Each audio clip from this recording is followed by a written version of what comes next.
Welcome to Champion Your Culture, the podcast, a weekly live show where we explore the power of culture and leadership in business.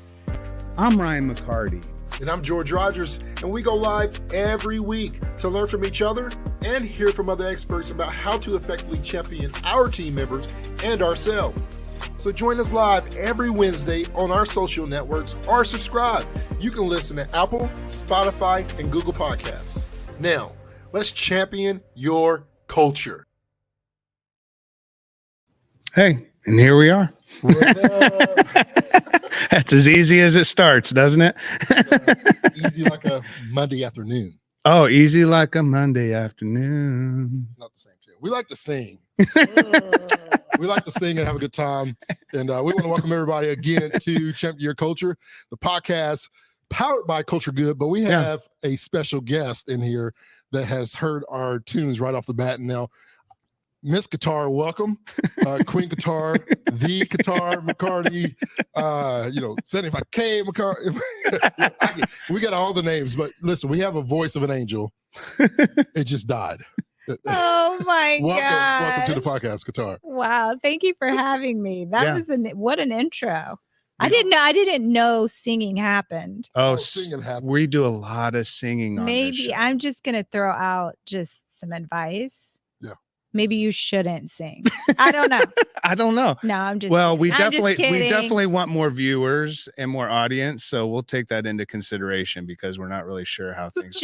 I think we should let the audience know that first of all, we're married. Yeah, let's We're talk partners. about who Katara is. So Katara and I are a thing for 27 years. We just celebrated 27 We're a years. thing. I think We have a marriage license. We've been married a thing for 27 years.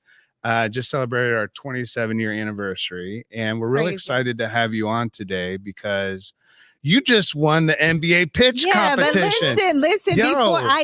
That's awesome. But what I wanted to say, Yeah, what did you want to say? is that we have been, we've been a thing for 27 years, and then we've known George. You've known George for a long time. I've known George for a while. Yep, it'd be 20 years, I think is what we Yeah. discussed the last time I saw. We were in Marion, Yeah. dropping off some keys. And we discussed it. And I've known George for 30 years.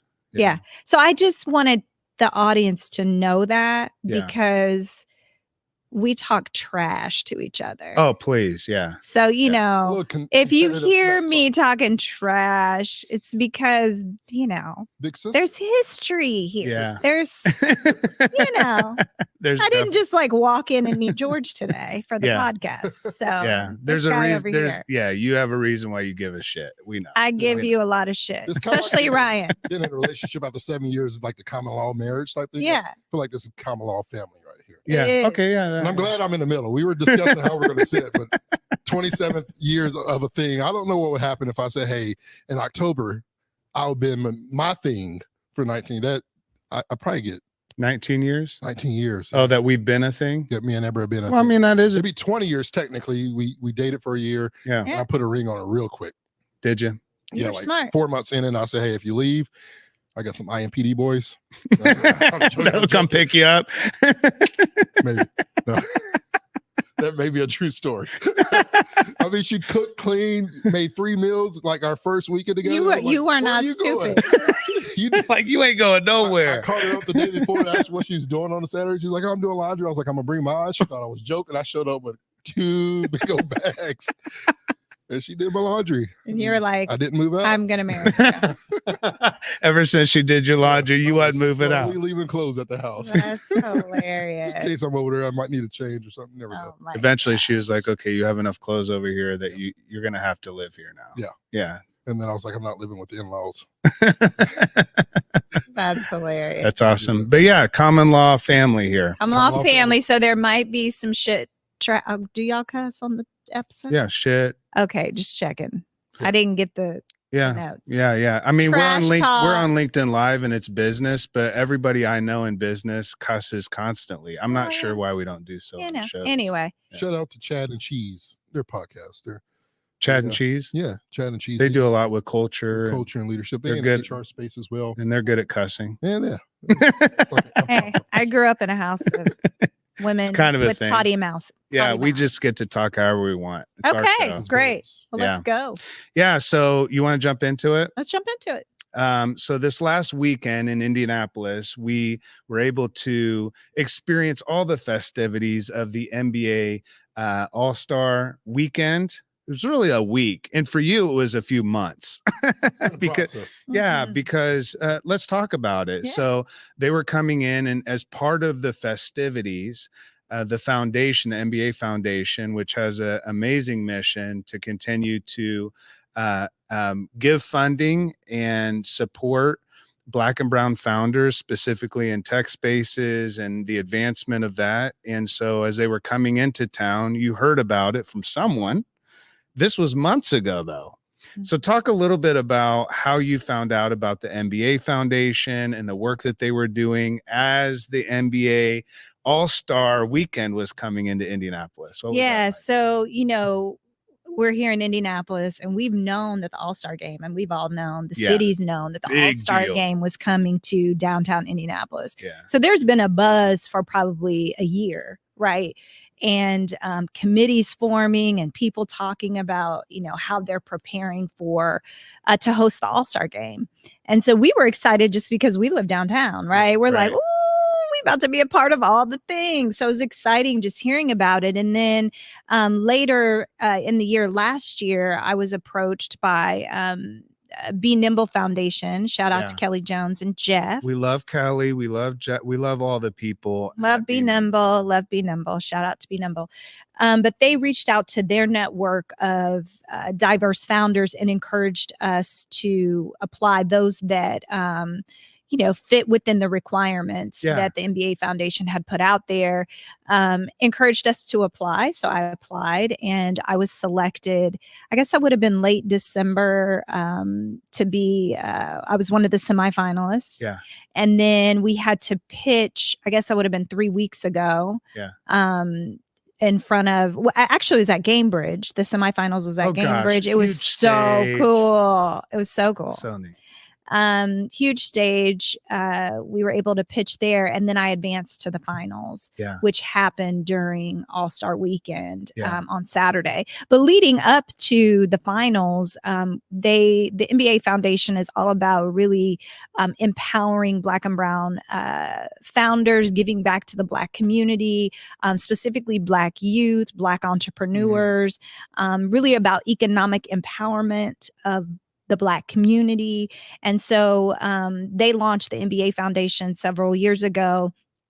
And with every All-Star game, they host a pitch competition. Yeah. And so I got to be a part of the finals, and leading up to it, they gave us coaching and helped us to perfect our pitch and our pitch deck. And you and I were working on the pitch deck. He was helping me design it. Anybody need a great pitch deck? I know how to do that. You know how to really do it well now. That's going to be a side gig for me for sure. Well, you're really good at it. I know how to make a pitch deck. I don't know how to pitch well. You pitched really well, let me tell you. But there was 153 applicants. There were 153 applicants. They honed it down to 7, and then during the finals on Saturday, they picked the top 3, and guess who got number 1?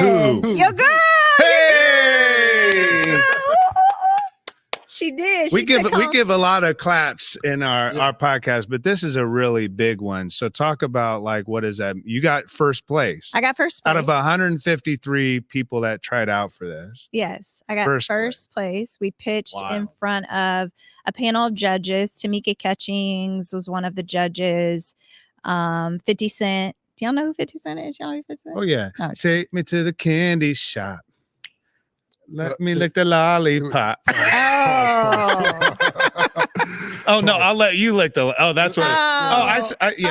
We shouldn't go all the way into the song. Okay. No. Shout out to 50. It's 50. Man. It's 50. Many. Oh, that's a better one. Okay. Yeah, he picked the wrong. I go straight for the candy shop. My bad. He was one of the judges. Jalen Rose was one of the judges. A couple other judges. So yeah, we got up. It was a little, nerve wracking because you're just not really sure how judges are going to receive your not just your idea. I mean, mine's not just an idea. It's a full-blown app now. It's business. And that's the part I was most nervous about, not pitching my company, because I'm really proud of the traction we've gotten, how far we are. I'm really proud of the investment we've made, how beautiful it is. I'm confident in our mission and vision to prioritize Black women's overall well-being. Yeah. It's the judges. You never know what they're going to say. You never know what they're going to ask. And that is like nerve-wracking. And a couple of contestants and I were talking about how nervous that is, how nervous we were about that. And the judges loved it. Yeah. They loved it. They had really good things to say. And I walked away with first prize, which was awesome. That's awesome. For those people who are watching with us live that may not know, we had you on the podcast a little over a year ago. Yeah. And so everybody knows you're award winner, you're pitch queen, and you won first place. Talk a little bit about what your app is, what you pitched. For those who don't know, Ms. Katara, they're Googling right now, trying to search the #1 winner of the NBA Foundation Award, all those good things. Can you talk a little bit about and share to the audience today, especially for our Black and brown women out there that are watching? What is it that you're proud of the most? What does the app produce? Mm-hmm. We talked about who it's for, but can you talk a little bit about the Exhale app and also the pitch? Sure. So Exhale is a well-being app designed to support Black women and women of color in their mental health journey. So we launched the app. I launched the app back in 2020 in response to what was happening in the Black community. COVID was impacting the Black community disproportionately. The news was saying it's because we have pre-existing conditions. And I'm like looking at the news, like that's not the full narrative. Like you're leaving a whole story out. That, we have pre-existing conditions because of health disparities, because of racism, because of systemic oppression. And so I was frustrated about that, worried. I have an elderly mother. She does have pre-existing conditions. I was, concerned for my community, as you were. We were just concerned. Yeah. And then, the killing of Ahmaud, Breonna, George really was like, what the is going on. Yeah. And it wasn't like, the oppression that exists in our community and the Black community was just being exasperated at that time. It's not like we don't know that these things happen. But it was concerning and it was frustrating and it was scary.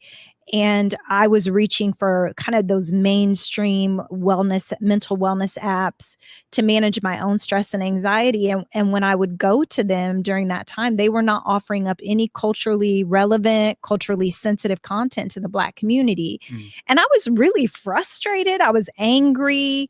Yeah. I wasn't surprised, but I definitely was like, what the, like, how could you not be addressing this right now? Yeah. We're all under stress, but specifically the Black community. And so I decided to create the very thing I was looking for. And I remember running upstairs to tell Ryan, it was probably late April, early March. I ran up. Right in the middle of the pandemic. And the beginning of the pandemic. Beginning, you're right. And I was like, I have an idea. And you were like, okay. And so I told him, he's like, that is a great idea. Mm-hmm. We're going to do this in the middle of at the beginning of a global pandemic. It immediately made sense to me. Yeah. Because my whole thought too, like yours, is like, why start something that already exists in a sense? But if you see a gap and you experience it yourself, that's a great indicator. If you have the gumption to do so and the ability to do something about the very thing that you're looking for, I think that's a powerful idea. Yeah, definitely. I mean, I just was, I never thought that I would have an app. Yeah. It was not on my vision board to start a tech company. Wasn't the dream. No, it wasn't a part of the plan in my own mind, right? But out of my rage, out of my frustration, out of seeing a gap in the market and what I believe Black women and women of color deserve. Yeah. I was like, we should do this. Like, I should put something out there. I'm a certified coach. So I, have studied emotional well-being, mindfulness practices that I would give my clients. So I was like, what if I just put that in an app? And what if I made it specifically for Black women where they can go to have an app that's curated and created specifically with them in mind. So it's not just, it's my voice and we have Black women models in the app. We're speaking about microaggressions. Yeah. We're speaking about anti-Blackness. We're speaking about the way in which Black women are usually often left out of conversations around equity and inclusion. Mm-hmm. And so we launched it back in August of 2020. We were able to get some funding over the last several years and build a more custom version of the app and launch that back in July, August of last year. And it's a beautiful app now. It's in the App Store. It's in Google Play. You can download it. It has a paywall, so it's $4.99 a month or $49.99 for the year. And you can just get on and meditate with me. $50 for the year. I mean, literally to meet with you as a coach. Yeah. That would cost more than $50 for a session. For sure. That's why it made sense to me, because it's like giving full access to all these resources at the click of a button. And you always have your phone with you for the most part. Unless you're like me where I lose stuff. 75 or 85 cents a week is pretty much what it's coming out. Look at you doing the math. Yeah. I don't know if that's right. But I thought 52 weeks, $1, let's go down your 5 cents. Yeah, pretty close to $1 a week. Yeah. And I think that just, to me, that the pricing of it is what differentiates it. Yeah, obviously. We're $20 less on the year. Our yearly subscription is $20 less than our competitors. Yeah. Because we wanted to reduce barriers by lowering costs. Right. Because sometimes cost can be a barrier. Yeah. And so we really thought about, like, how can we reduce those barriers? How can we create content that Black women can come to? We have 5, 10, 15-minute options for all of our content, because we asked Black women and they don't have a lot of time. They're like, I will spend 5, 10, or 15 minutes in a mindfulness app. Yeah. So that's what we did. We created an app that has micro self-care options. So talk about that micro self-care. Mm-hmm. I like that idea. Yeah, micro self-care. We really think about the ways in which we experience microaggressions. Mm-hmm. So they're just these little. They're not little. They're big, but they're just these moments that happen where somebody says something, that's.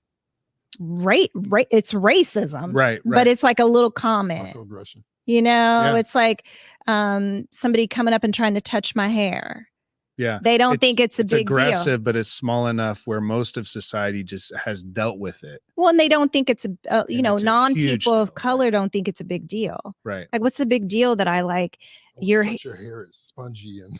Yeah, your hair's curly today, but it was straight yesterday, and I just want to touch your hair with it. Like, that's a microaggression, right? Yeah. And so we experience those every day. We're kind of out moving in the world, and so we wanted to approach our content through, like, okay, if I'm experiencing a microaggression at work, somebody said something off-putting, racist to me, I can get my phone out, put my little AirPods in, go to the bathroom, go to my office, and 5 minutes I can decrease my stress. Because what happens during those moments is our stress level gets activated, our nervous system gets activated, and it goes into fight, flight, or freeze mode. So if you've ever, for example, if you're, I like to use, like, if you've ever gotten in a close fender bender where you almost got in a wreck, and your face gets hot and your hands, and you kind of feel your nerves, and you're it happened, but it didn't happen. Exactly. And you feel shaky, and afterwards your internal parts feel shaky. Like, that's because your nervous system, your fight, flight, or freeze mode got activated. That happens to Black people all the time. Yeah. And so instead of just oh, I just got to brush it off. It's like, no, let's move our nervous system over into a state of calm. And we can do that through breathwork techniques. We can do that through meditations. We can do that through listening to calming sounds. We can do that through shake it off methods where you just shake your body. Like there's so many ways to do that. And we wanted to give women, Black women, micro options, right? That. So I can do this for 5 minutes. I don't have to spend 45 minutes in a meditation or in a yoga class. While that's awesome, and if you have access and time and resources to do that, beautiful. But if you don't, exhale can just be like in your little mental health toolbox that you can reach for in real time, and for 5 minutes, 10 minutes or 15 minutes, decrease your stress and shift your nervous system. Okay. So, we just do a little something over here. That's good, because a lot of people don't have that time at work. Maybe they only have that 10-minute break, before and after lunch or whatnot. And so those are important, moments to be able to have that short breath, breathing, moment, or just close your eyes, meditating. I recall, and one of my favorite things that I've seen, because she's famous here in Indianapolis, at least to me, is that I saw you on the news station doing the shake. You saw that? Shake it off technique. I know her. And here I am, I'm finding myself shaking. Right. And I'm like, what is this doing? So it's really cool that happens. I want to touch on this microaggression, because for me, I remember the first time ignorance was removed, right? I'm used to people, touching my hair. At one point for like 8 years of my life, I had an afro, and I was just used to, white people touching my hair. Didn't think anything of it until an older Black lady said, why do you allow that? Yeah. Can you touch to those people, especially even younger people, or even people my age? I was 29, 30 years old when I learned what microaggression was, and to really be educated on it. I was educated only just 6 years ago. Yeah. Right. So it was fresh to me, and understanding like what was allowed and what I did not know. For those people who are hearing microaggression and using this hair, as an example, how do you approach the ignorance of a George that doesn't have a clue that microaggression is happening? How do you expose that? Because they're going to get into the app and they're going to see some of these small tools. What's the education piece that you can give to the Black and brown women that may come across your app and say, man, I never heard of this. Now, how do I change this culture or this atmosphere that I've already allowed, not necessarily created for myself, but somewhat allowed during ignorance? Because there's a lot of things that I had to stop. Or stop other people from doing, set boundaries. Cut off, because they're so used to it. I'm like, hey, as I've learned about myself, there's a lot of things I had to cut off. Yeah. Right. And by cutting off people, you cut people off too, which I'm blessed to say that I'm glad that I got dead weight. Talk about a monkey off your back. So to speak. How do you go about approaching a George that says, I never knew, or Georgina that comes across your app and says, I never knew about this? Well, I think that, the Black community has just experienced systemic racism, 400 years, right? Like it's, slavery and, chattel slavery, and just what our ancestors had to go through. And then, Jim Crow laws, like all of the things that we can trace all the way back to when we first got here. Right. And, we've a lot of times just show up in the world and just take it. Right. It's like just kind of experience it as it comes. It's like you getting people touching your hair. There may have been a moment where you did feel uncomfortable, or where you were like, that was kind of weird or whatever, but you just learn how to just brush it off, and you just keep it moving. And it's like my grandmother would say, like, mind your business, keep your head down, don't lose your job. Like, you just figure it out. I know my mom, she was in nursing, and she would get called the N-word by patients. They didn't want her in the room, and she would have to go and tell her, direct report, and they would have to, shift her patient, like, okay, now don't go in that room anymore. But she still experienced racism. And so I think that we have to just acknowledge how we feel about the situation and say, actually, I'm not comfortable with that. Yeah. Actually, that wasn't okay what that person said or what that person did. And I think now we have more language to describe how we feel, to be able to say what that actually was or what actually happened. But when you're, in predominantly white spaces, it's hard to even acknowledge, like, was that just me, or was I racist, or you know what I mean? It's sometimes difficult to be, and society has, put that on us to like ignore it, or to to be like, oh, that actually didn't happen like you think it happened, or they really didn't mean it, and you do that they meant well. They're not bad people. Professional cover up. Yeah. And so then you do that internal dialogue to talk yourself out of what just really happened that was harmful. Yeah, right. And so I think that there is an uncovering. I think that there is an awareness that has been happening, for a long, long time. To help equip us to have the language to say what that was that just happened. Yeah. And so, you can't always, it's not always even safe to say what happened, right? It's not all of us work in safe cultures. That's true. Work cultures that would, that you could go to your direct report or whoever's over you or a colleague and say, hey, so-and-so just did this and that was a microaggression, or so-and-so just said this and that was racist, and they understand and embrace and support you. Like, it's not always safe for us to even call it out, but I think it is empowering for us to understand, like, that's actually not okay.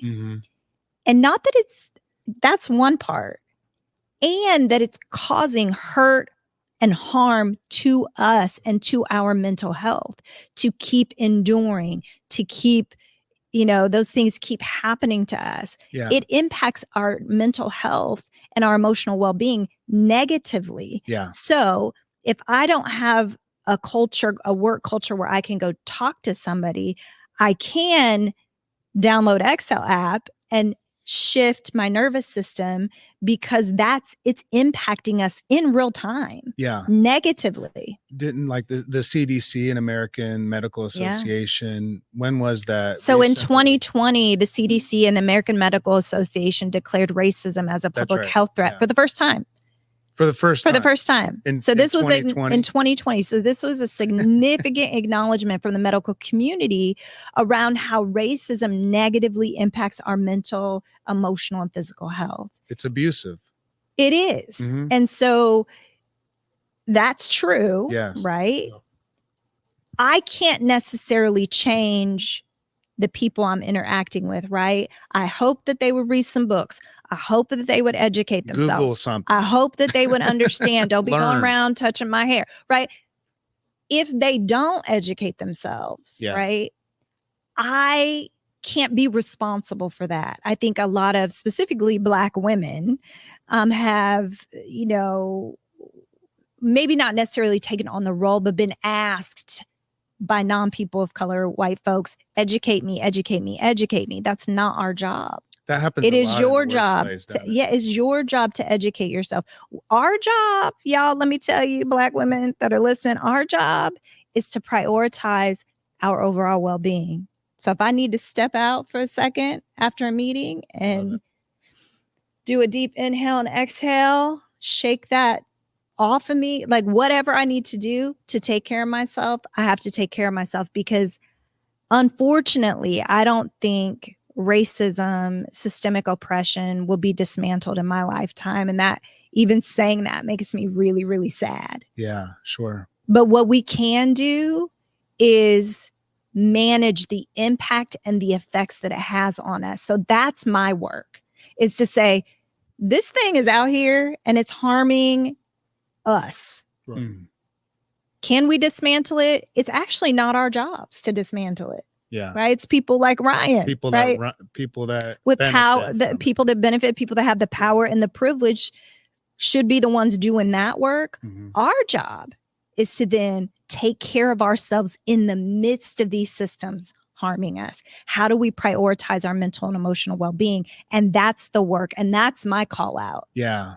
Prioritize yourself, take care of yourself. Because y'all, these streets is wild. They out here wilding in these streets. Crazy. Yeah. Yeah. That's awesome. Yeah. So when we're thinking about like the workplace, for instance, I love that you brought up the idea of safe places and also brave, right? So, because I never heard of a brave space before. And there's no way to have a brave space where people can show up and be in a place of bravery if they don't feel safe. So you think about, how do we create a brave space? We start by creating a space that's safe for people to show up in bravery, to show up in the fullness of, and to be able to your point, not every culture allows for that, for that conversation that George might have, or you might have with someone, to say, you know what, it's not okay for you to touch my hair. And I can wear my hair however I want to wear it. And you don't need to comment every single day when I change my hairstyle, but to your point, in some work cultures, it's not inclusive. It doesn't have the same type of environment where anybody can show up, and feel that not only do they connect there, but they belong there. Like it's their place, not just it's someone else's place that they're just a part of. And so talk a little bit about like, what is that like? Because I know there's a survey that we're going to get into here in just a moment, but a lot of it has to do with the cultures and work culture and what Black women are experiencing at work, and why does the app matter during those moments like George is talking about, the 10-minute lunch break where I got to eat some food or whatever, and then I'm going to jump onto the app for 5 minutes before I get back into the boardroom or get back into work.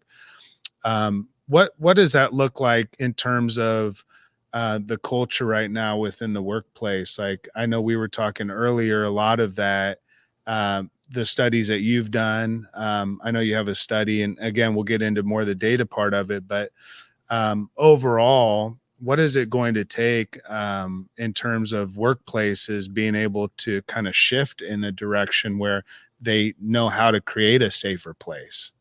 Yeah, I mean, I have a little bit of a hard time with safe places, because anytime you get humans in a room, it ain't safe. It's just not going to be totally safe, right? Safe-ish. You know what I mean? There's no perfect-ish. Yeah. Right. No, so safe is like, is it safe? And big question mark, is it safe for Black women? Yeah. Right. And when I use the word Black women, I'm using that as an inclusive term to include our trans sisters. Sure. Gay, lesbian, right? Like, so just FYI, just a little diversity. Little side note there. So safe, I think it's hard when we try to approach work culture from a place of like, let's make this safe for everybody. Right. Because anytime you get folks in a room together, it's just, somebody just, it's just not. I mean, relationships aren't safe, right? Yeah, right. Like, you're going to get your feelings hurt. There's going to be disagreements. There's going to be clashes of personalities. There's going to be somebody that ain't read a book, and so they're saying some racist shit, right? Sure, like, it's just, so I do like the word brave. And when I think about creating brave spaces, I think it's up to really the leadership, like all the way up the top to president, CEO, C-suite, to ensure that they are creating cultures that are brave, which means if I experience someone saying something racist or whatever, right, that's harmful to me, right, then the space is brave enough that I can go to my leadership, I can go to my employee resource group, right, I can go to HR, and I don't have to just fill out paperwork, but they actually see me, they actually hear me, they're actually going to do something about it. And so when I think about a brave space, it's thinking about like the ways in which you're creating a culture that people can speak up and not just speak up and file a report, right? But be heard and that something is being done about it, that there's a follow through. Yeah. And so I think it's really important. And that doesn't start with, management level. No, it doesn't. It has to, and we talk about this all the time with culture. We do too. Like it has to come from upstairs or wherever they are. They're always upstairs. I feel like they're always upstairs. You know why? It's What's up with that? Well, because we used to call God the man upstairs. So authority always takes on a higher position. Yeah. Well, I hate that. Isn't that interesting? They should be in the basement. They're closer to God than we are. Nah, that's you know the old factories where they'd have the supervisor sitting and watching over all the workers and that whole. I also think leadership. It's important to be in relationship with folks that don't look like you. That's right.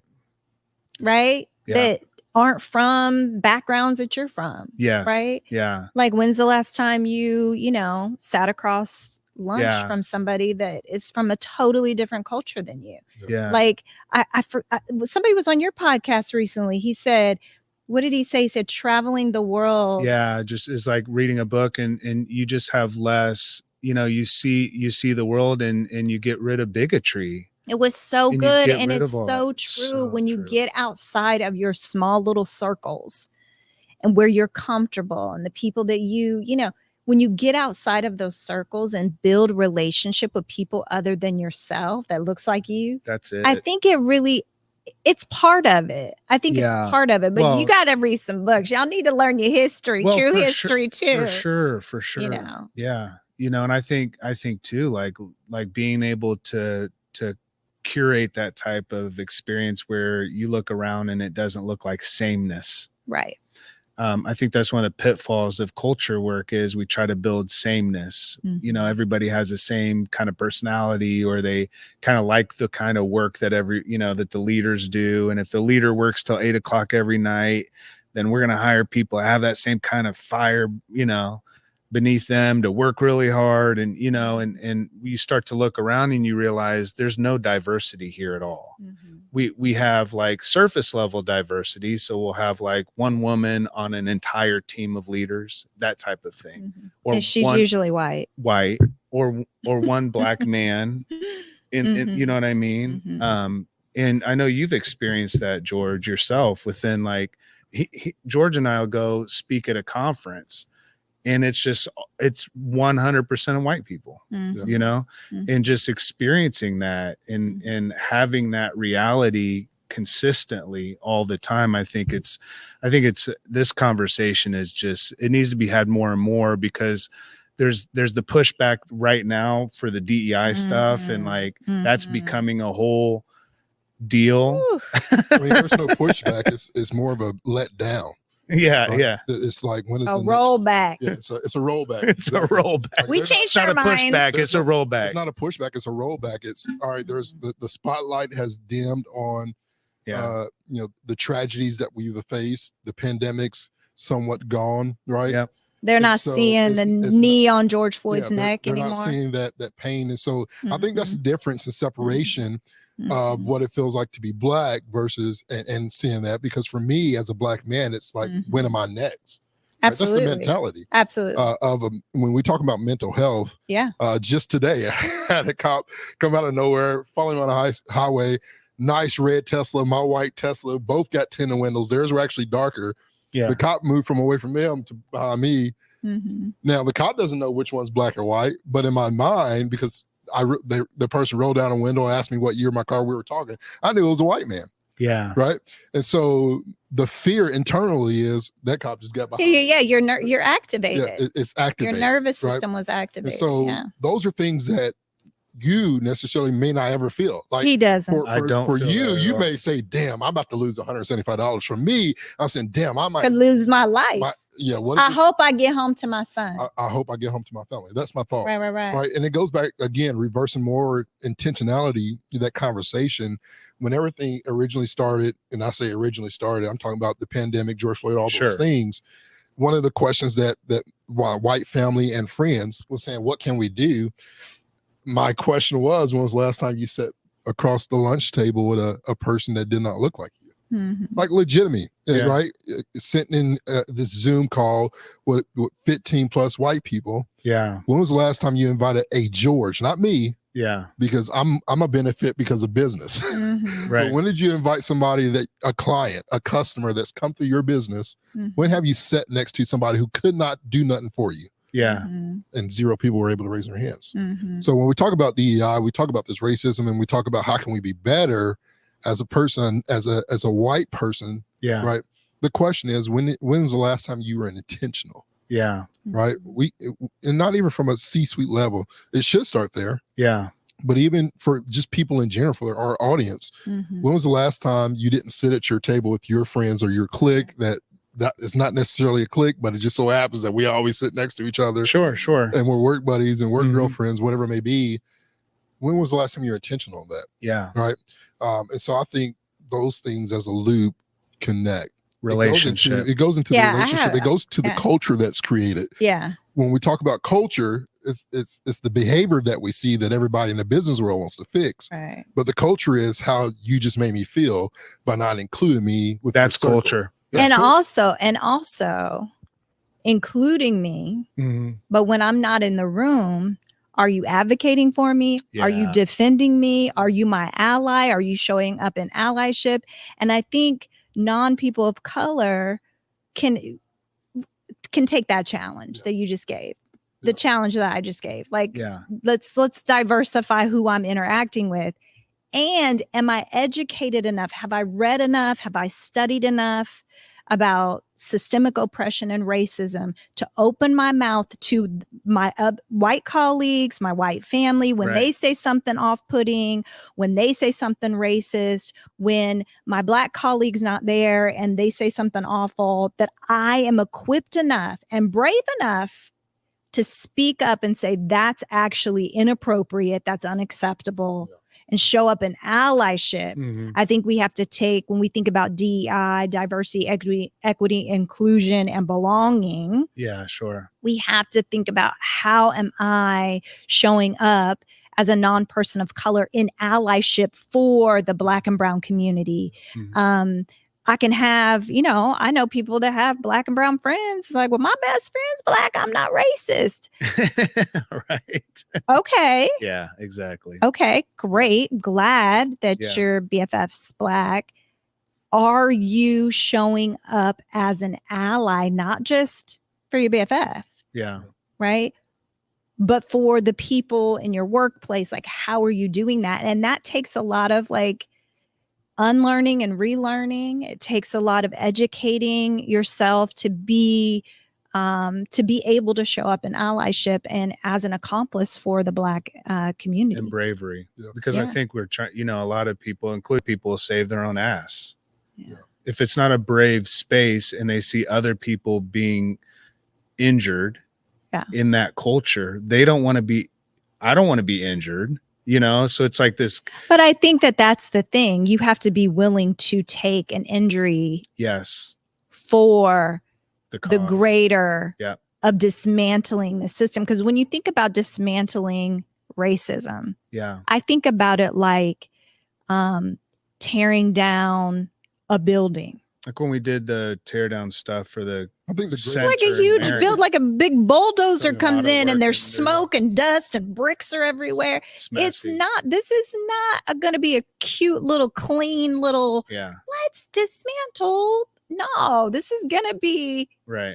It's going to get messy. Yeah. It's not going to be clean and pretty. I always describe it as uprooting a tree that's been planted for 30 plus years. Talk about what it does to the foundation, especially when you get to the roots of it.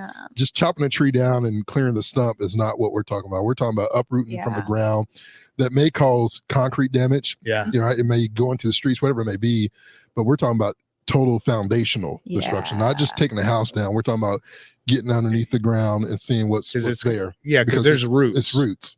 And those who's really signing up for that? We are. Yeah. Because we're like, we need these roots. We're going to need these roots. We got our work boots on, But training as you're tearing down those things for your people, for our people. Yeah. And also still getting rocks and hate thrown at you at the same time. So it true. gets discouraging. And I want to say this for those people who are watching or listening to us live, if you're uncomfortable with this conversation right now, I want you to know, number one, I love you. But this message may also be for you. In all honesty, that's not a joke. Yeah. But sometimes conversations on racism, mental health, and those things for Black people make other people uncomfortable. Mm-hmm. And I want to let you know it's okay to be uncomfortable if you're willing to have that conversation to fix that uncomfortableness. There you go. To understand our pain, right? Don't be uncomfortable and try to run from it. Be uncomfortable and run to it. Not to get answers from us, but to get answers for yourself. So for those people who are watching or listening, you're hearing this conversation, you say, man, I feel uncomfortable with this conversation. I want to say you're in the right place. Oh, yeah. Right time. Yeah, this is a good one. If you're uncomfortable, then there's something in your spirit, in your heart, and your mind that needs to be exposed. That's good. It's good. That's how growth happens. Yeah, absolutely. So change can be uncomfortable. Can we jump into a little bit of the data and talk about the survey a little bit? Yeah, I'm going to do a little segment called What Does the Data Say? So we got a little intro on this one. We got into some very deep conversation. All right. And we're going to get into some more deep conversations. So we're going to look into what does the data actually say about what we've been talking about? All right. So this is a segment called What Does the Data Say? What does the data say? What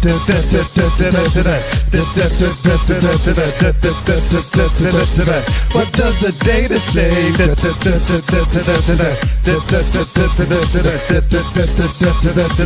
What does the data say?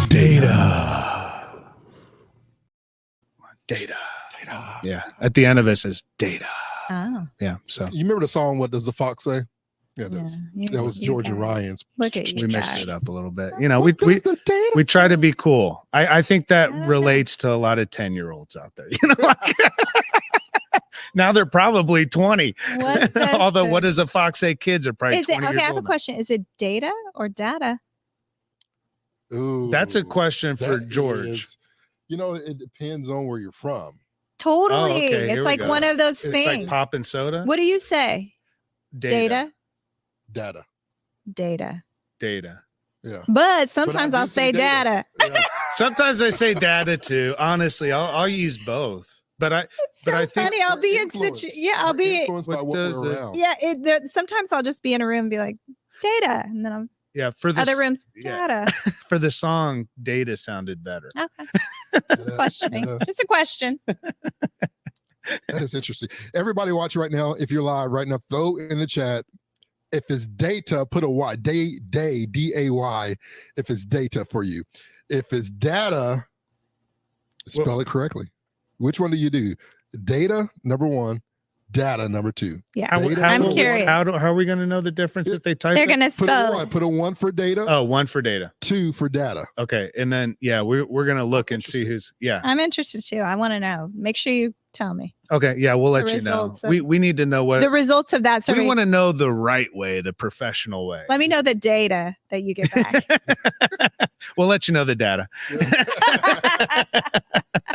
Perfect. Let's dive into what was the research on? Yeah. Talk about the survey. What was the survey? The survey was this is the first.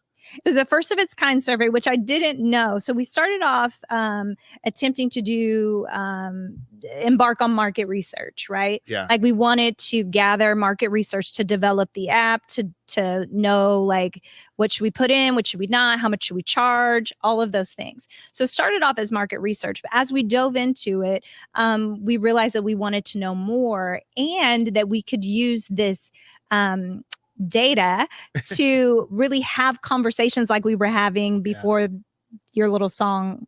Right. What does the data say? Yeah. I was going to call it a break, but we didn't necessarily have a break. But anyway, and so we wanted to collect that data to be able to have meaningful conversations with other Black women, and also non-people of color to say, hey, this is what Black women are saying. They're part of your company, your companies, they're part of your organizations. They live in your communities. This is what they're saying. And how can you take this information and do something with it, right? Yeah. And so it's twofold. It's to build, actually threefold. It was to build the app, a better version of the app. It was to be able to have conversations with Black women to say, hey, we got to take care of ourselves, y'all, because these streets is rough, right? Right. And then also to call non-people of color in to say, okay, how can you support the Black women in your life? That's awesome. Yeah. That's awesome. And when was this? This was done last year? Yeah, we did it last summer. Spring, summer. We launched the results in the summer. We surveyed in partnership with an analytics firm. We surveyed 1,005 Black women around their mental, emotional, and physical health. And key findings indicated that racial trauma, discrimination, and stereotypes were key contributors to Black women's stress. And we have some other data that we're going to talk about. Yeah. See, I changed it. So when you're talking about it, it's data, but when you get into it, it's data. Mixing it up over here. Yeah. Diversity, right? Yeah, there we go. In our language. Yeah. So from what I understand within the study, there's segments, right? So like talk about the segments, because you looked at a Black woman's experience, not only at home dealing with stress and everything else in the home life, but also work life, which is a big component, obviously, of what we do all the time, and looking at that. What other segments of Black women's health was looked at? Yeah, we looked at, we asked questions around mental health, also physical health, like, health disparities, around, trusting your physician. If they're not Black, do you trust them less or more?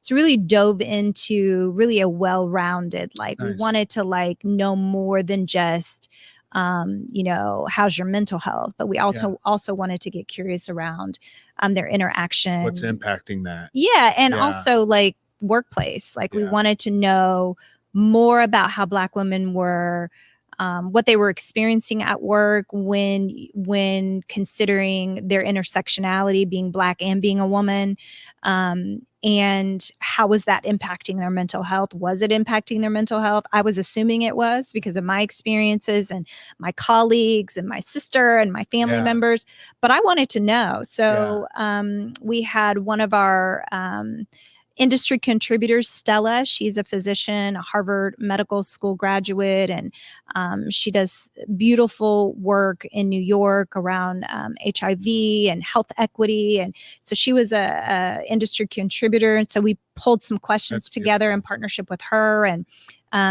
surveyed over 1,000 Black women, and we have some really cool data that I think I'd love to talk about with you guys around the workplace. Let's dive into it. Okay, so Black women, again, we didn't survey 5. Right.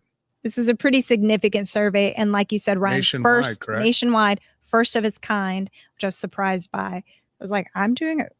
Nobody's asked Black women this. Right. First Excel app. Yeah. First survey, first of its kind. And so we asked about workplace environment, issues in the workplace, and some of the data says that Black women don't feel supported in the workplace. 53% said they don't believe their current work environment provides supportive resources for them, for Black women. 53%. That's a lot. Yeah. That's over half. Yeah. That means for every 2 Black women that walk into work, one of them. They don't have supportive resources specifically for them. Right. So when we're thinking about, again, this is about education and learning. I don't weave through life the same way that my white counterparts do, white female counterparts do. Sure. Right. Right. So we can think that that's true, that we experience misogyny, the patriarchy. Yes. And Black women experience racism, anti-Blackness, right? Yep. So that's an added layer of stress, an added layer of anxiety that we have to experience, and have to weave through life with that reality, right? So if that's the case, then how is my workplace considering that? Considering my intersectionality and providing resources to support. Well, one way they can do that is call me and I can get Excel app into your corporation. Well, there you go. For Black women, right? That's a simple way to say, hey, we're going to pay for a year's. So a company, for instance, could have 25 Black women on staff, and they can buy a bulk subscription to Excel app and say, hey, we just wanted to, this is a resource. This is a gift, that we heard about and we thought you could benefit. Yeah. And it's a supportive resource, a supportive way to show up for Black women in your organization. So I know we're not in the end part. That was a commercial. But with that commercial, break. If somebody's listening and they don't hear the rest of the podcast, how does a business owner or HR lead, how do they reach out to actually buy like it in bulk, or do they just like give everybody a gift card, or how does that work? Yeah, I mean, you can reach out to me. We'll put my email in the notes, show notes. Katara at excel-app.com. My team and I will get with you. We can jump on a quick call. That's awesome. Talk about what you need, and then we give you a code for however many you buy. We give you a code, and then you can give that code to the employees within your organization. They download it. They get free access to the entire app. And they can use it. Yeah. I think really that's just easy like a way. great gift. Like, just to be able to say, hey, I just heard about this on this podcast and just thought I'll gift this to you. Absolutely. Yeah. It can be why not? It can be a way for employers to show up for. I love it. For the Black women in their Let's organization. do this right now. If you tag somebody, for those who are watching live right now, we'll pay for one. I'll pay for one right now. Yeah. Let's go sales. Tag a Black or brown woman that may be at your workplace. If you know somebody that could use this app and be blessed by it, we want to give one. We'll announce. I'll DM that person myself, and we'll give one out that they can experience. I believe in it. I actually have it. I know I'm not a female. No, you can use there's some good breathing treatments on there. Yeah. I just love it. There's some sounds. Yeah. Dr. Stephen Shepard, our guest that we just had back a week ago, was Shared on there those sounds. sharing some of those sounds, something that he does. And so I love it for myself. So I want to gift one to one of our audience today. I love that. Thanks, I love that. Yeah. Back to the data. Let's okay. another One of the other another data point. We're talking about workplace. 50% of Black women indicate that there's no company culture of inclusivity for Black women in the workplace. There's none. 50% say that. Is this a conversation around, so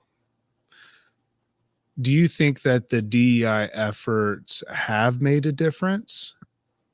You know what I'm saying? If they're saying that, I'm like, maybe well, I mean, you have to listen. Stuff you is have to listen lacking. to. You have to. That's why because it's all surface level. That's why we did this survey. Yeah, because we can. Again, when you think about a lot of industries, who's at the top? Right. Yeah. It's usually not a diverse leadership team. Specifically, the higher you go up racially those stairs, diverse, the less diverse things look. Let's in be most honest. industries, right? So if that's the case, they're making decisions, or maybe have a DEI lead that they brought in that's a Black or brown person, right? And they're trying to come up with like, what can DEI look like, or this company did it this way, so we'll adopt that. And what I'm saying is, how about we ask? Right. Yeah. How about we just ask? Let's have this conversation. Yeah. Black women. Yeah. It's good stuff. Right. What does that look like for them? What do they want? What would they hope their company culture would be like? Yeah. How about we ask? Yeah. I mean, real simple, right? I mean, so you're saying no culture of inclusivity at all? 50%. 50%. Right there. And 50% say today's work environments do not provide safe spaces for Black women to share their feelings and discuss their stressors. 50%. Literally, it's kind of like an eye opener. We talk about this every week, but hearing that in terms of the Black experience, Black woman's experience specifically, it just reiterates and confirms in terms of what Georgia and I's conversation is every week. Because sometimes I'm like, we keep saying this over and over and over. Oh yeah, we're beating the drum until we have to change the drum heads, Yeah, sure. And keep beating it. It's like we have to get to a place where we're listening to this. Yeah. Where we're really that's why we did the survey again. Yeah. If you're an executive, if you're a part of a leadership team, you can go to our website and download the survey. You can comb through it with your leadership team. You could have discussions. Yeah, I love that. Pull people in, pull Black women in. They're a part of your organization and company, and maybe have discussions. You can bring me in. I can have discussions with you, with your team, right? Like, I think it's really important. This data is really important for us to be able to shift and move the needle. Yeah. So that Black women that are a part of our companies and organizations and our workforce feel heard, feel seen, are included, feel like they have a voice, feel like there is safe spaces, brave spaces for them to be a part of. And, you know, we got to listen. Yeah. We got to listen and then take action. Powerful. Yeah. And you can't take a Black woman's passion for attitude. I want to say that as well, because that space of, I don't feel comfortable. The reason why I feel like there's a lot of spaces out there that don't provide that is because the assumption that somebody's passion for something and their passion for that is that they won't be moved. They're going to stand their ground on that statement or that situation is dictated that she has a bad attitude. She's not a company woman. Or she always has these emotions, and the fact is that there's a passion behind that. That's powerful. That you don't see from her perspective. And this is coming from my mama and them. He said, "Mama and them said that. Mama and them said that." Don't say what I got is attitude. I have passion. Yeah, just like you have passion that everybody says you're a prick about. Yeah, like, you've been a prick. I'll say that word. So, right. As a white or man or woman, and send your passionate statements towards the business or the employees is looked at as passion, and you care about the business. But when a person of color, and specifically a woman of color, has that same passion for her department or her team, known as aggressiveness or attitude. Well, 47% of Black women said they feel pressure to change negative stereotypical views of Black women in the workplace. Yeah, they feel pressure to change. They feel pressure. Wow. To change those stereotypical views. Angry Black woman. Yeah. They don't look at it as passion. They look at it as she has an attitude, right? Like, I've experienced that too. So we got a lot of work to do. I think that this data reveals a lot. Yeah. And I think that it goes back to the conversation that we kind of were having a little bit ago around how there has to be people willing, and there has been people willing to step up, but don't get tired. There's a whole thing around white fatigue. Yeah. We need you to not get tired. Right. We need you to keep doing the work. We need you to keep dismantling the system.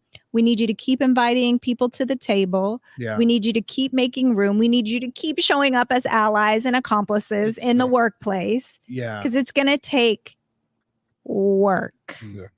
And I want to say, I don't want to be invited to tables anymore. I want to invite to kitchens. I don't want to just sit at the table to have that talk and eat. I want to be a part of the ingredients that's going to the food. Come on, you better come on. You want to go to the grocery store? You want to cut up the carrots? Yeah. Well, yeah. You want to? No, that's a no. That's no. That's you onto something right there. It's beyond the table at this. Like, I don't want to eat the bland mashed potatoes. Yeah. Y'all need us going to the grocery. Well, not me. Not me. My mama. She put her foot in it. She put some fat bag.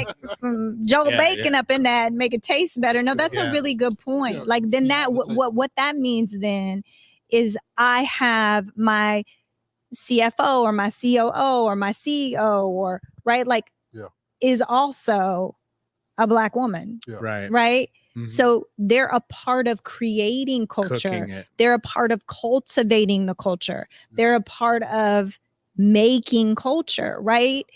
If that's happening, okay, I can get with some making the food. Yeah. Well, who's making the culture? Exactly. Who's creating it? Yeah. Who's cooking this meal that we have to show up every Monday through Friday and eat? Because I've been to your family's house on Thanksgiving. Hey, don't talk about my family unless you want to talk about my cooking. Your cooking's not like that because right, you've been under my mama. You've been hanging out with mama now. He been hanging out with mama. Hey, it ain't the same, but I put my foot in it. He put his pinky toe in, and it tastes good. You don't put salt like that. You. No, he be getting it in the kitchen. I grab so you handfuls. don't count. I season the meat so you taste the seasoning. Oh yeah. We want the seasoning on He it. got some soul power. Are there any other there's interest so much around the workplace? There's so anything that stands out to you that you think would be a good kind of 36% of Black women have left a job due to feeling unsafe. That's 36. That's powerful. 36%. That's a powerful statistic. And when you say unsafe, because let's talk about this one. When you say unsafe, what is unsafe? Is that because she's not allowed to talk? She feels pressured?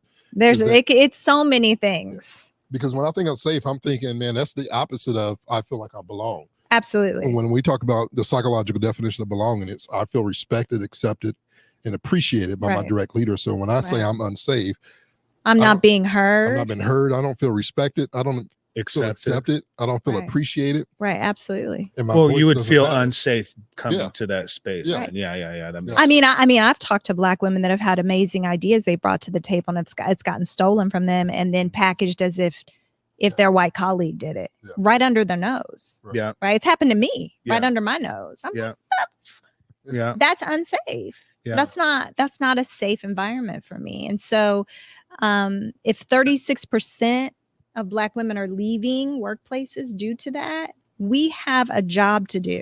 Yeah. Not me. Y'all. No, yeah. Y'all got a job to do. Well, whoever's cooking in the kitchen. If you're going to call yourself a cook, you better start using. Yeah, you have to start cooking. Well, they're not calling themselves a cook. They're calling themselves a president, CEO, right? CFO. But that's what I'm saying. COO, the chef of the business. That's what I'm saying. Like, but everybody has to eat that food, And like, if you go to a restaurant and the food's bland and whatever, it doesn't matter if the ambiance. We're building all these beautiful buildings. It doesn't matter how many pictures of Black people are on the restaurant walls. But if the food sucks, you get rid of the chef. Yeah. And the problem is a lot of times where, there's no accountability around the food that's being served. And I think just hearing this creates some accountability in a sense, because the more we can spread this message out, the more leaders are accountable to that reality. Yeah.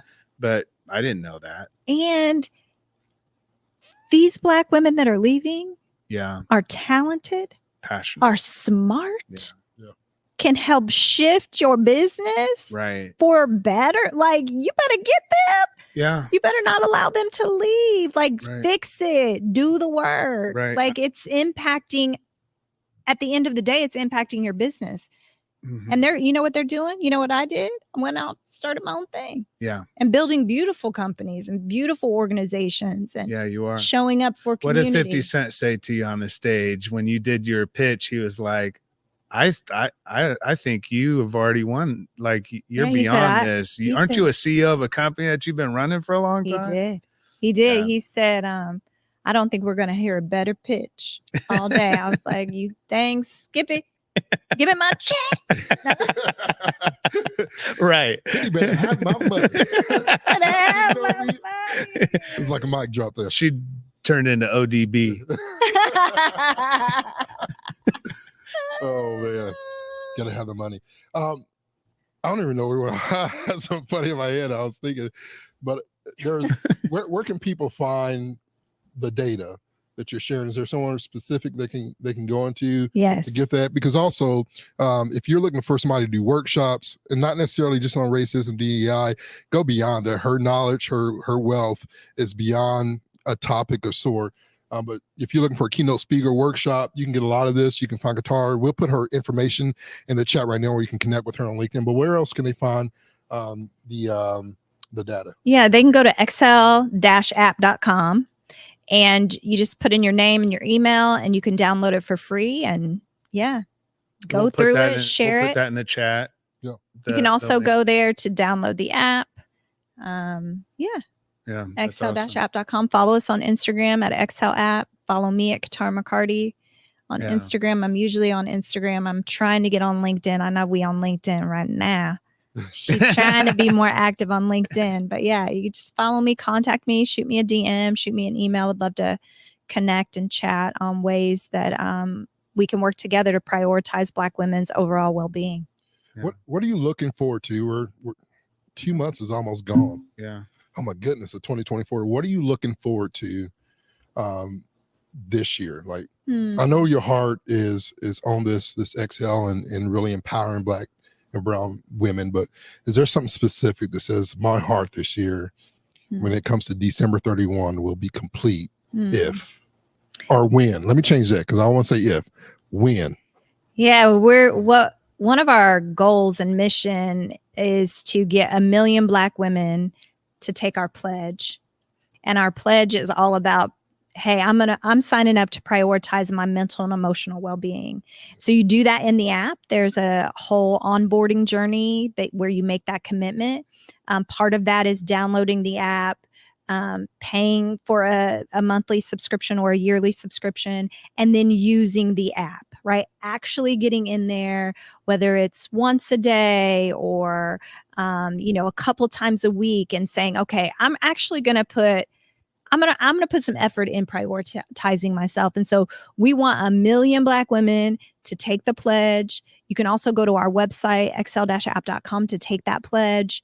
That would just be like amazing. Yeah. Because what my team and I believe and what we know is that Excel is more than an app. We're a movement, and we're calling as many Black women into this movement to say, we are no longer waiting to exhale, and we're going to prioritize our mental and emotional well-being, and we ain't waiting no more. Yeah. It's our turn. It's our time. And this is how we're going to do it. And part of that is using the app. Yeah. That's awesome. Yeah. Love it. Hey, if 1 million Black women are pledging to do that, the type of movement and impact that's going to have across the entire community, because it'll just be shared more and more. Absolutely. Black women are sharers. So they're going to share it with the men in their life, the children in their life, right? If Black women are healthier, our community is healthier. Yeah. Our world is healthier. Yeah. Our workplaces are healthier. So when we prioritize those that are on the furthest of margins, everybody wins. Yes. Yeah. Nobody's getting left out when we prioritize Black women. Let's be clear. When we prioritize Black women's health, mental health, emotional health, physical health, then everybody's health, we all benefit, will be better. Yeah. Love it. And as we end here, we were laughing this morning. Katara, we were about to head out, and Katara's like, "Oh, I get to be on a really cool podcast." Really, I said I get to be on a really famous podcast today. And literally, I had just gotten out of the sauna. My brain wasn't working. I knew she was coming to be on our podcast, but she's got so many other things going on. I was like, "Oh, you're gonna be on Goop?"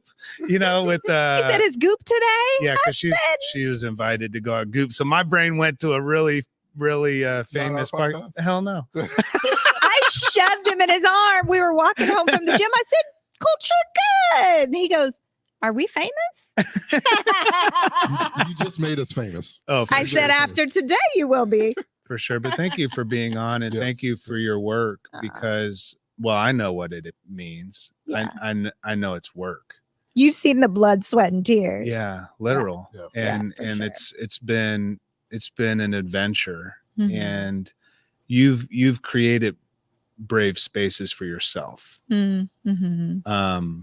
Which obviously in the workplace, we don't want people having to do that, but you've done that. And that's really blazing a trail, I think, that creates an opportunity for others to walk after you've walked it. And so thank you for taking that journey and walking that path, specifically not for every Black woman on earth, but specifically for our 2 daughters. They get to walk that path now. So thank you. Yeah. I'm about to start crying. You are. And she's over here like, happy tears. It's happy tears. Yeah. You are Black History. We end this month with Black History Month, and I want to shout out my sister. I'm just claiming it. Yeah. For what you're doing. when you get tired for doing well, I want to be there with Ryan. You got to be first. That's your woman, man. Little brother be here to help hold those arms up for the work you're doing. So we want to, as your champion, what you're doing, we want to support you as well and continue to do that. Don't give up. And I'm excited about the future. Me too. It's just the beginning. I know you've been doing it for a while. But it gets better from there. It's going to get better. So I'm excited about that.